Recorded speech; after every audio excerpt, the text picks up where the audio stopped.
ఎలాంటి కష్ట పరిస్థితుల్లోనైనా వైసీపీ కార్యకర్తలకు తాను అండగా ఉంటానని మాజీ సీఎం వైసీపీ అధినేత వైఎస్ జగన్మోహన్ రెడ్డి మరోసారి స్పష్టం చేశారు. తాజాగా తాడేపల్లిలోని వైసీపీ కేంద్ర కార్యాలయంలో ఉమ్మడి కృష్ణా జిల్లా నేతలతో వైఎస్ జగన్ సమావేశమయ్యారు. ఈ భేటీలోనే జిల్లాల పర్యటనపై తన నిర్ణయాన్ని జగన్ ప్రకటించారు. సంక్రాంతి పండుగ తర్వాత నుంచి జిల్లాల్లో తాను పర్యటించనున్నట్లుగా వెల్లడించారు. ప్రతి బుధ, గురువారాలు కార్యకర్తలతోనే గడపనున్నట్లుగా తెలిపారు. ఈ పర్యటనల్లో భాగంగా పార్టీ బలోపేతానికి కార్యకర్తల నుంచి సలహాలు, సూచనలు స్వీకరించనున్నట్లుగా వైఎస్ జగన్ స్పష్టం చేశారు. ఇందుకోసం రోజుకు 3 నుంచి 4 అసెంబ్లీ నియోజకవర్గాల్లో పర్యటించే అవకాశం ఉంది. అలాగే ప్రతి పార్లమెంట్ నియోజకవర్గంలోనూ జగన్ సమీక్షలు నిర్వహించనున్నారు. కష్టకాలంలో ఉన్నప్పుడే మనకు అదొక పరీక్ష. కష్టం వచ్చినప్పుడు అందరూ నన్ను గుర్తు తెచ్చుకోండి అంటూ వైఎస్ జగన్ కీలక వ్యాఖ్యలు చేశారు. ఈ సందర్భంగా కూటమి ప్రభుత్వంపై తీవ్ర స్థాయిలో విరుచుకుపడ్డారు. ఆంధ్రప్రదేశ్లో రెడ్ బుక్ రాజ్యాంగం నడుస్తోందని విమర్శించారు. రాష్ట్రంలో వ్యవస్థలన్నీ కుప్పకూలిపోయిన పరిస్థితి కనిపిస్తోందని అన్నారు. దొంగ కేసులు పెడుతున్నారని, ఎవరైనా ప్రభుత్వాన్ని విమర్శిస్తూ పోస్టింగ్లు పెట్టినా, ఫార్వర్డ్ చేసినా కూడా కేసులు పెడుతున్నారని చెప్పుకొచ్చారు. ప్రశ్నించే గొంతులను అణచివేయాలని ప్రభుత్వం చూస్తోందని తీవ్ర ఆవేదన వ్యక్తం చేశారు. గతంలో ఉన్న వైసీపీ ప్రభుత్వానికి, ప్రస్తుతం చంద్రబాబు నాయుడు నేతృత్వంలోని కూటమి ప్రభుత్వానికి ప్రజలు తేడాలు పోల్చి చూస్తున్నారని తెలిపారు. ప్రతి ఇంట్లోనూ కూటమి ప్రభుత్వంపై చర్చ నడుస్తోందని, జగన్ కుటుంబం మొత్తానికి మేలు చేశాడని, చంద్రబాబు ఇంట్లో ఉన్న ప్రతి ఒక్కరికి మేలు చేస్తానన్న ప్రలోభాలకు మొగ్గు చూపిన పరిస్థితులు చూశామన్నారు. తాను వైసీపీ శ్రేణులను కోరేది ఒక్కటేనని చెప్పిన జగన్ పోరాట పటిమ సన్నగిల్లకూడదని ధైర్యం చెప్పుకొచ్చారు. ప్రతిపక్షంలో ఉన్నాం కాబట్టి కష్టాలు, నష్టాలు ఉంటాయని, కష్టకాలంలో ఉన్నప్పుడే మనకు అదొక పరీక్ష సమయం అన్నారు. కష్టం వచ్చినప్పుడు అందరూ తనను గుర్తు తెచ్చుకోండని వెల్లడించారు. తనను 16 నెలలు జైల్లో పెట్టారని, బెయిల్ కూడా ఇవ్వలేదు అంటూ తన నిజ జీవితంలో ఎదుర్కొన్న సవాళ్లను వైఎస్ జగన్ గుర్తు చేసుకున్నారు. అన్ని జరిగినా కూడా తాను ప్రజల అండతో ముఖ్యమంత్రిని అయ్యానన్నారు. గతంలో వైసీపీకి 151 స్థానాలు వచ్చాయని, కానీ వచ్చే ఎన్నికల్లో టీడీపీకి సింగిల్ డిజిట్ కి పరిమితం చేయాలని వైసీపీ శ్రేణులకు సూచించారు. అబద్ధం, మోసాలు చేస్తూ మంచి చేయని వారిపై ప్రజలకు కోపం వస్తుందని, వైసీపీపై ప్రేమ పెరుగుతుందని వివరించారు. ఇక చంద్రబాబు సాధ్యం కాని హామీలు ఇచ్చారని వైఎస్ జగన్ విమర్శించారు. వైసీపీకి అబద్ధాలు చెప్పడం చేతగాదని, మన పాలనలో బటన్లు నొక్కామని, కాబట్టి చంద్రబాబు కూడా చేస్తాడేమోనని ప్రజలు ఆశపడి ఓట్లు వేశారని పేర్కొన్నారు. కానీ 6 నెలలు గడవక ముందే ప్రజలకు వాస్తవం అర్థమైందన్నారు. ఫీజులు ఇవ్వక పిల్లలు కాలేజీలకు వెళ్లలేని దుస్థితి నెలకొందని, జనవరి నాటికి ఏడాది ఫీజులు పిల్లలకు ఇవ్వని పరిస్థితి ఉందని చెప్పుకొచ్చారు.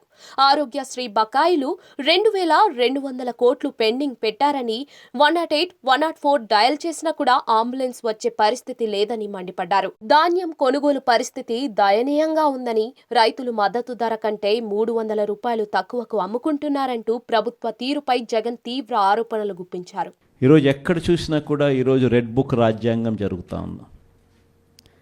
ఎక్కడ చూసినా కూడా ప్రజలకు మంచి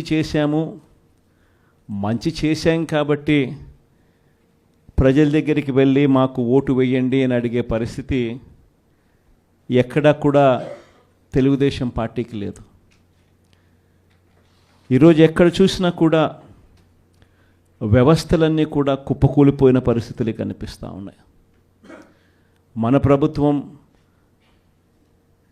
చంద్రబాబు నాయుడు గారి ప్రభుత్వానికి మధ్య కంపారిజన్ ప్రతి ఇంట్లో కూడా వెంటనే ఇప్పటికే చర్చ మొదలైంది. మన ప్రభుత్వ హయాంలో ఎలా ఉండేది, ఈరోజు చంద్రబాబు నాయుడు గవర్నమెంట్ వచ్చిన తర్వాత ఈ 6 నెలల కాలంలో ప్రభుత్వం ఎలా పనిచేస్తూ ఉంది అన్నది ప్రతి ఇంట్లో కూడా ఇప్పటికే చర్చ మొదలైంది. మనమేమో కుటుంబం మొత్తానికి ఒకటిగా చేసి మంచి చేసినాము, మన నోట్లో నుంచి అబద్ధాలు రావడం లేదు, మనం చేయగలిగింది మాత్రమే చెబుతూ ఉన్నాము, మన నోట్లో నుంచి అబద్ధాలు రావడం లేదు. కానీ వాళ్ళేమో ప్రతి ఇంటికి పోయి ఎవడు కనపడినా సరే ఇంట్లో ఇంత పిల్లడు కనపడితే చాలు ఆ నుంచి స్టార్ట్ అవుతుంది. ఇంట్లో 2-3 పిల్లలు నవ్వుతూ కనిపించినారంటే చాలు, నీకు 15,000, నీకు 15,000, నీకు 15,000 సంతోషం అనే మాటలు. ఇంట్లో కాస్త తల్లులు కనిపిస్తే, అమ్మలు కనిపిస్తే నీకు 18,000, నీకు 18,000, నీకు 18,000 సంతోషం అనే మాటలు కనిపించేటివి. కాస్త పెద్ద వయసులో ఉన్న ఆ ఇంట్లో ఉన్న ఆ తల్లుల అమ్మలు కానీ ఆ తల్లుల అత్తలు కానీ కనిపిస్తే 50 ఏళ్ళు దాటిన ఆ అమ్మలు కనిపిస్తే వాళ్లకు నీకు 48,000, నీకు 48,000, నీకు 45,000 అని చెప్పేవాళ్ళు. ఆ ఇంట్లో నుంచి ఉద్యోగం ఎత్తుకే వయసులో ఉన్న పిల్లోడు ఎవడన్నా కనిపిస్తే, ఒక 20 ఏళ్ళ పిల్లోడు ఎవడన్నా కనిపిస్తే నీకు 36,000, నీకు 36,000, నీకు 36,000 అని చెప్పి. ఆ ఇంట్లో నుంచి రైతు బయటకు వస్తే నీకు 20,000, నీకు 20,000, నీకు 20,000 అని చెప్పే పరిస్థితి. నిజంగా ప్రతి ఇంటికి వెళ్ళి ఈ మాదిరిగా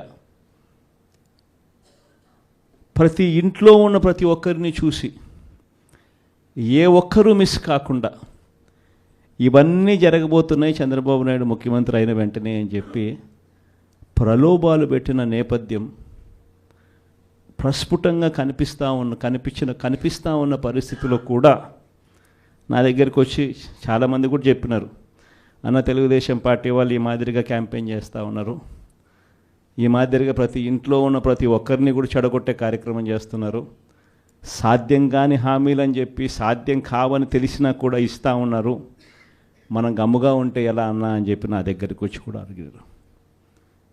కానీ అబద్ధాలు ఆడడం మన చేత కాదు. నాని ఎప్పుడప్పుడు అంటాడు, నాకున్న సమస్య లేదంటే అన్న నీతో ఒక సమస్య ఉంది అని అంటాడు. ఏం సమస్య లేదంటే అతి నిజాయితీతనం, అతి మంచితనం, ఈ రెండు మనకున్న సమస్యలు అని చెప్పి. కానీ ఈ అతి నిజాయితీతనం, అతి మంచితనమే రేపొద్దున మళ్ళీ మనల్ని అధికారంలోకి తీసుకొచ్చేటివి కూడా ఇవే.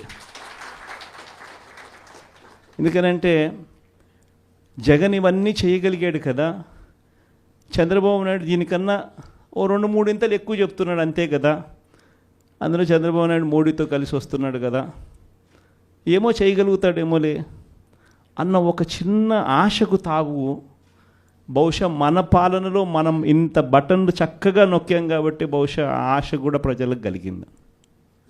6 నెలలు తిరక్క మునిపి ఈరోజు పరిస్థితి ఏమిటి అనంటే, ప్రతి ఇంట్లో చర్చ ఏమిటి అనంటే, జగన్ కనీసం పలావన్నా పెట్టేవాడు, చంద్రబాబు నాయుడు బిర్యానీ పెడతానన్నాడు, ఇప్పుడు తీరా చూస్తే పలావు పోయింది, బిర్యానీ కూడా పోయింది, పూర్తిగా ఏమీ లేకుండా పోయింది అనే పరిస్థితి ఈరోజు ప్రతి ఇంట్లో కూడా చర్చనీయాంశమే జరిగింది.